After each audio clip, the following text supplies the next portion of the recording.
Elizabeth Judith, your courage coach with your cup of courage for the day.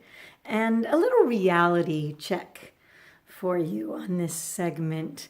One of our biggest fears, one of the ways our mind can hold us back more than anything else is this idea, this fear we have of being rejected or of failing.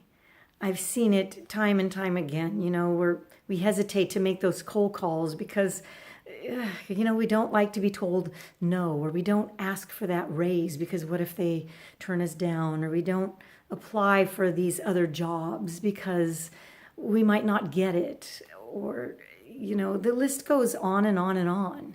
These type of things where we convince ourselves that it's better to just maintain the status quo than go for something bigger.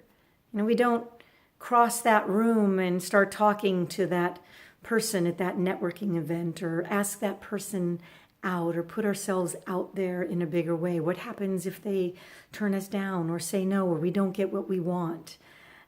And the lie in all of that is that there really is anything to lose. The truth is, in most of these cases, the types of things that I'm talking about here at least, we didn't have anything to begin with.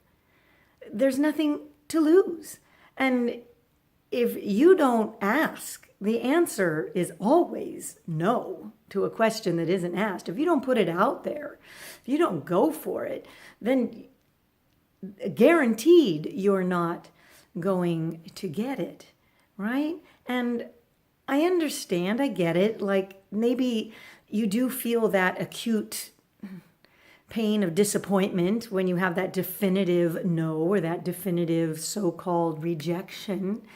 But that in itself is another lie because we're not being truthful about how it feels when we have these intuitive hits to go for something, to try for something bigger, and yet we don't. We continue to play small.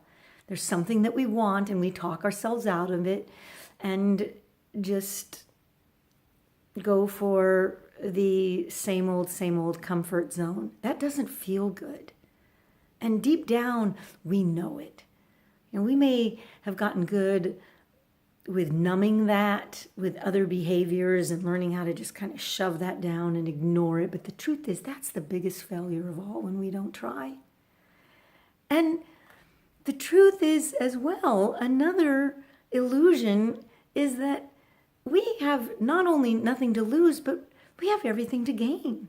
I mean, now there really is a chance that we could get what we want. But even if we don't, we still grow. We still have an opportunity to learn from that experience, or at the very least to grow that courage muscle a little bit more. We can practice being someone who just keeps putting ourselves out there and next. It really is a numbers game oftentimes. So let's be honest with ourselves. Let's take those blinders off. Is there something that you want out there? Go for it and live from your courageous heart.